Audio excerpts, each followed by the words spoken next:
What's up, guys? Welcome back to Newswave. Well, over the weekend, we did have a massive leak hit the internet for The Legend of Zelda Tears of the Kingdom, and after taking a look at it, yeah, it's pretty obvious Nintendo is not going to be very happy. We'll go over this spoiler-free, of course, here today.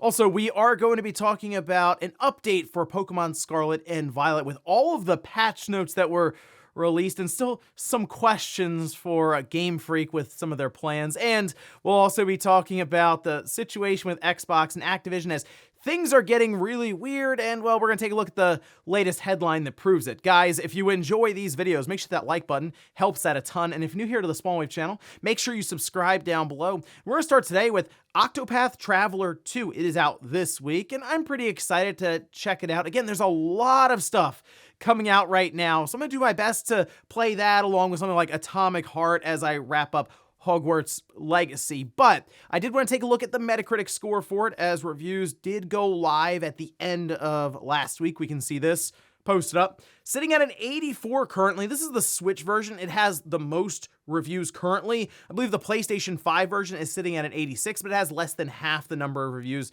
that the Switch version has. This, of course, puts it 1 point above Octopath Traveler, so definitely trending in the right direction there with, the series now. If you look at the split for critics, 28 positive and 2 mixed. It seems like from all the reviews, they just improved and kind of fixed up things that people weren't as happy with for the first one with this sequel. So really cool stuff there. I will say, there is a demo if you're curious about this game. You can download it, try it yourself. It looks really sharp on the PlayStation 5, but obviously with the Switch, while it may be a lower resolution overall, it does have that portable aspect to it. But either way, can't go wrong with Octopath Traveler sitting at an 84 right out of the gate on Metacritic. Also, one of the biggest releases of the year so far is Hogwarts Legacy, which did kind of make me think they may have plans for post-content release. But during IGN's Fan Fest, we can see this, and they were mostly talking to developers and producers for all different forms of entertainment, whether it's TV shows, movies, or video games.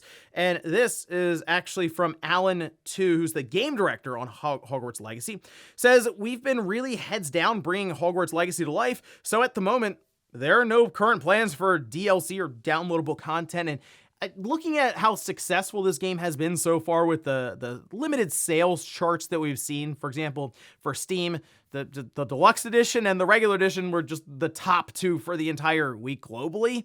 And we've also seen it, of course, top charts in parts of Europe and all of this too. But I kind of wonder if, yes, they are doing bug fixes and just post-patch support for the game, do they start to move on to potentially a sequel for this? Because I have talked to people who have been playing it and beaten it, and they do kind of feel like one aspect is missing, maybe something that could be multiplayer related.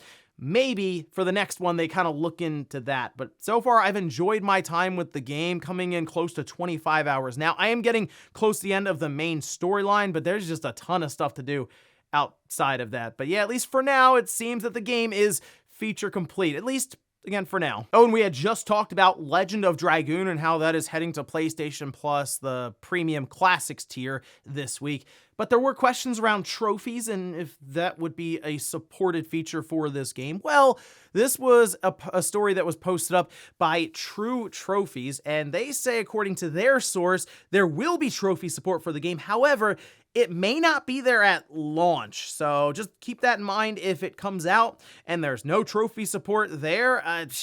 It may come down the road, which I do wonder if that means some people will just kind of wait, because there's no guarantee, I guess, that trophies would pop later on. Although it would be weird if you sign into the game and you have all these different tasks done, max levels, and the trophies won't pop for it. But it's, again, it may be something you want to keep an eye on there, because I know with these classic titles, it is something nice to have, just an extra thing to work towards for these different trophies. So I'm just hoping that, yes, they're there at launch. Otherwise, it's going to be kind of up in the air for when they do show up. And guys, with some of the quick news out of the way, let's get into the bigger stuff. Let's start right away with this massive leak that has hit Nintendo with, their biggest release of the year, and that's The Legend of Zelda Tears of the Kingdom. Might be the biggest release of the generation for them, as obviously the entire Switch generation launched with Breath of the Wild, which was a massive success critically and commercially. So all eyes right now are on the big follow-up to Breath of the Wild with Tears of the Kingdom in May.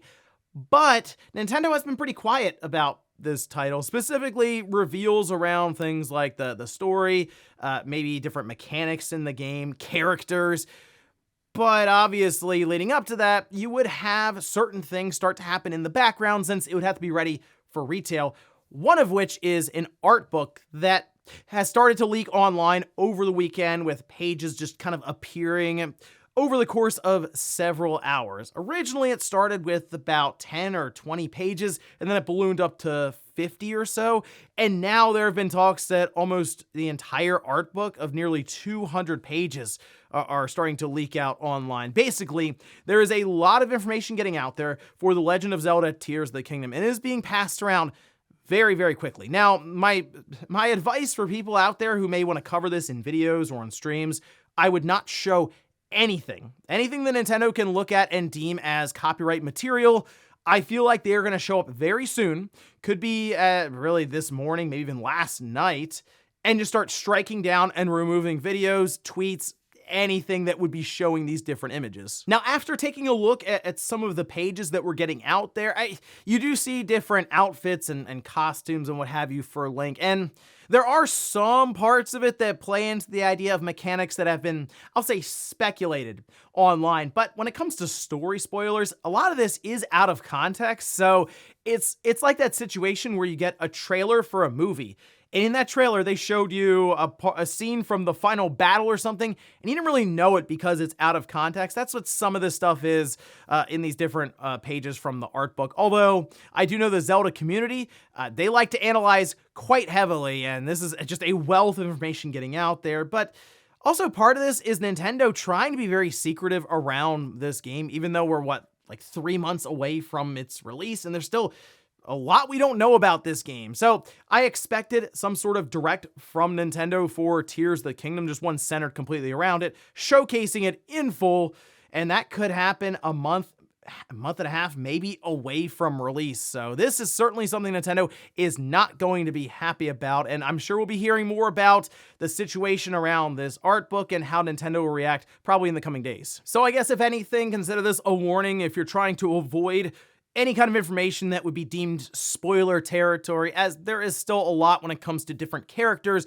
that will be appearing in the game, especially enemy variety, weapons, and so on there. So this is your warning, mute keywords and try to avoid as much as you can, but we're still 3 months out, or maybe a month and a half or so away from that direct that will showcase a lot of this stuff probably anyway. So good luck out there for anyone trying to avoid it, because it's definitely making the rounds pretty heavily. Next up, let's talk about Pokemon Scarlet and Violet. When this released in November of last year, it was a lot of controversy around the performance for this game because it wasn't very good running on the Switch at all, but clearly it was going to sell well, and it did. There's tons of copies sold very, very quickly. It was 10 million in like 3 days or something, and now it's over 20 million.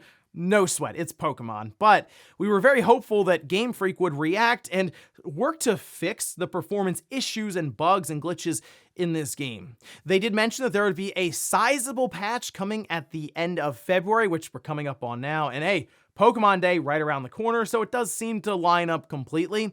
But they did share details around their plans for this patch coming up, which you can see this here. We'll kind of scroll through some of it. They have feature adjustments, they have bug fixes for Terror Raid battles, and then they have just a large slew of other. Now, there is something that's kind of funny in this. The one that really, I would say, stood out to me is we will address an issue that can cause the game to forcibly close at certain locations. As a result of this fix, there may be a reduction of Pokemon and people displayed in certain towns or in the wild. So, yes, it sounds like Game Freak's fix for performance issues or the game forcibly closing and basically crashing is to just remove NPCs or Pokemon, or just have less of them spawn in front of you when you're walking around. Now, some of these they are kind of vague with, like other select bug fixes will be implemented. And then at the bottom under notes, we are planning further features and bug fixes not listed in these patch notes. Please check back here for full details when the update data is distributed, and then obviously contents details are subject to change. So it kind of sounds like there may be some things that are fairly specific to potential, I don't know, downloadable content, or maybe reveals that they have lined up in the coming weeks for even Pokemon Day that they're not ready to officially reveal here in the patch notes, but I saw it immediately for version 1.2.0, and that's that there's no obvious mention of performance improvements. And that is unfortunate that they're not being straightforward with it. However, I will say it's very possible that they don't outright like put it here in stone, like just, okay, this is where frame rate's going from this to this, resolution, stuttering, all that's going away. That could be something that just sort of comes with the patch and we sort of discover for ourselves, which is a shame that it would have to be that vague and secretive, but it actually wouldn't shock me if they were just trying to avoid mentioning that altogether. But I actually think it would be a good idea for them to do that because we're already looking at patch notes that kind of reminds me a bit of Cyberpunk. I mean, not to that extent because that was pretty wild stuff, but I mean, you see the number of patches and bug fixes and stuff that they are showing here, and it's quite lengthy. So I'm hoping we do get to the end of February, the patch gets pushed, and it does work to fix some of the performance and bugs and glitches and all of this, right? That maybe some that aren't even outlined here and just sort of get fixed along with this 1.2.0 patch, because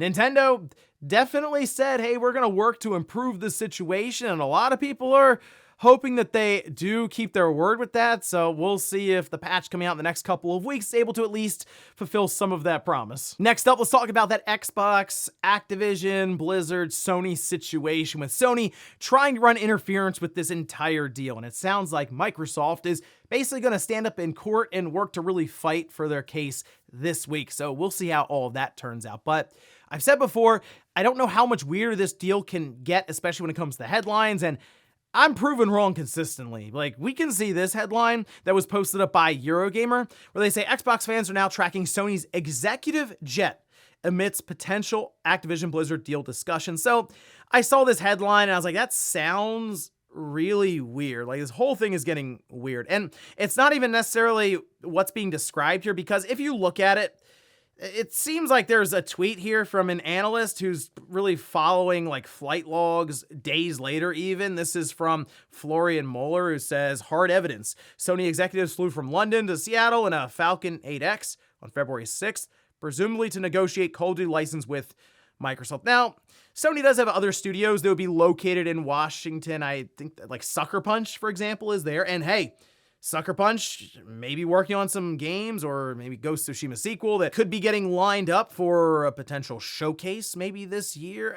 I guess it is possible that they flew over to Microsoft to negotiate Call of Duty terms and the 10-year deal. That is a meeting that was rumored to have taken place, and I feel like that's probably what Florian is going back to check to see if, Sony ever had to fly all the way to Seattle to do it. So while the headline is, it's definitely over embellishing the situation here, as they're mentioning Xbox fans are doing this, when it's really just seems like one analyst kind of checking in on the flight logs. The thing that's really funny is the headline doesn't even seem that weird anymore necessarily, and that's the part that was weird to me, is everyone looked at it and said, yeah, I could see that. It's like, wow, really, the idea of tracking flight patterns to see what's going on with the Activision, Blizzard, Microsoft deal is like a normalized thing now. So at this point, I'm hoping Microsoft even can make their case and the deal just goes through in the next couple of months, so we can kind of move on from this, because I still believe it'll go through, maybe with some concessions here and there, but it feels like it's been going on forever. And the fact that we had like the 1-year anniversary for when Microsoft announced their plans to acquire it, then yeah, technically has been going on forever. So I think I'm ready for it to wrap up. But hey, who knows what other weird and wacky headline we'll see next week. And in our last bit of news, let's talk about another potential acquisition that Sony has made, which is sort of funny coming off the story of Xbox and Activision Blizzard. But Sony has been acquiring studios, obviously the big one being Bungie, but I mean, they've really picked up Housemarque, right? That was a big one. Insomniac was huge for them, especially looking at their lineup here soon with Spider-Man 2 and Wolverine. But they've also picked up studios that haven't made a game yet, like Haven. That one was very, very odd, considering you feel like they would want to have at least some sort of game under their belt. But Sony maybe is acting a bit early on some of these studios because they are partnered with them and they see what they are producing. It looks like we may have them announcing the acquisition of Ballistic Moon. And this we can see posted up over on Twitter, was noticed by Colin Moriarty.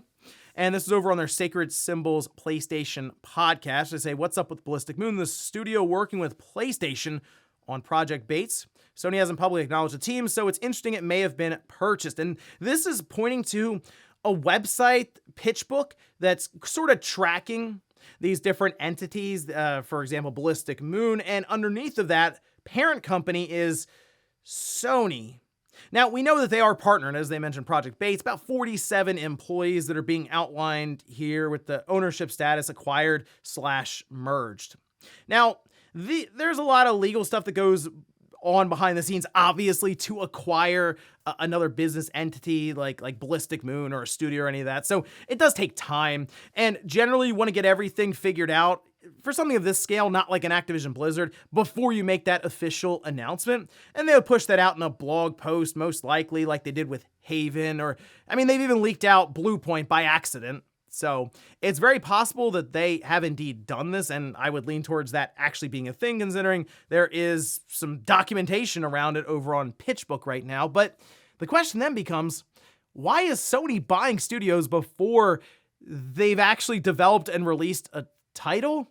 It's hard to say. Really, we need to see what Haven is working on, then eventually Ballistic Moon, to get an idea. But Ballistic Moon is made up of industry veterans, to my understanding, that they're from like Supermassive, and they worked on Until Dawn. So it's possible they could be working on something for PlayStation VR 2. And as Sony clearly has to hold up the PS VR 2 platform and really release compelling titles to get more of them selling, it wouldn't be too shocking if maybe we see a big PS VR 2 title come out of Ballistic Moon, and they want to then make sure that they are acquired so they can either keep creating more there, or maybe work to build up their studio and collaborate with other Sony first-party devs. It is kind of funny, though, to think that studios like Haven and Ballistic Moon, they put their studios together. They found them a couple of years ago, and here you are now with Sony acquiring you and making some of the founders very wealthy, and the process. I guess Sony sees something here that we don't, which makes sense because we don't know what game they're releasing, and hopefully here soon we'll find out more when they're ready to reveal it. And before we go to the comment of the day, we're gonna take a look at the poll that I posted up yesterday, where I ask, are you avoiding the Zelda Tears of the Kingdom art leaks that just hit the internet?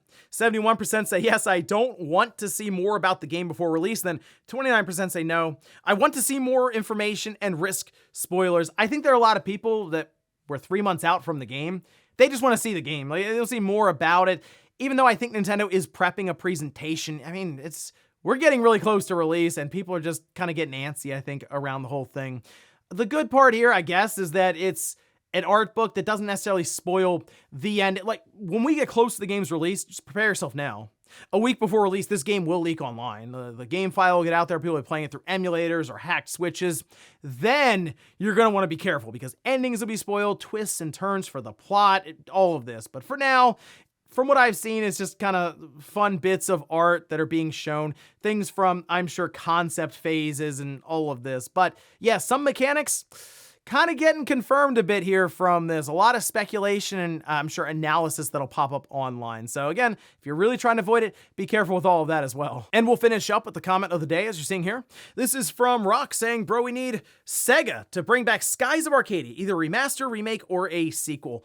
I think at the very least, Sega could do what Bandai Namco did with Tales of Symphonia, just hopefully not as poorly as they did on the Switch, because I picked up Tales of Symphonia on the PS4, and yes, it's the 30 FPS version, but it doesn't have the issues that the Switch version has, like the weird issue with transition from field to battle, some of the graphical glitches around text boxes and stuff. It just looks like an upscaled version of the PS3 release is all. So, hey, look, if Sega could at least do something like that with Skies of Arcadia, I'd take that over nothing at this point, and it would be fun to get that as a physical release. So I don't think it's costing Bandai Namco a lot of money to make this Tales of Symphonia remaster. Maybe Sega should go back and take a shot with that level of remaster for some of their older intellectual properties. If anything, It's a good way to kind of test the market and see how many people actually remember Skies of Arcadia from the Dreamcast and the GameCube. And ladies and gentlemen, that's going to do it here for Newswave. If you enjoyed this video, guys, hit that like button. If not, hit the dislike. Leave comments down below about everything we talked about here. Today was The Legend of Zelda Tears of the Kingdom, all of the leaks from the art book getting out there. Do you think Nintendo is prepping their response here any minute now? And then also, what about the Pokemon Scarlet and Violet update? Do you think it'll fix any of the performance? And do you think Sony actually moved to acquire Ballistic Moon behind the scenes? Thanks guys for watching, and I'll see you next time.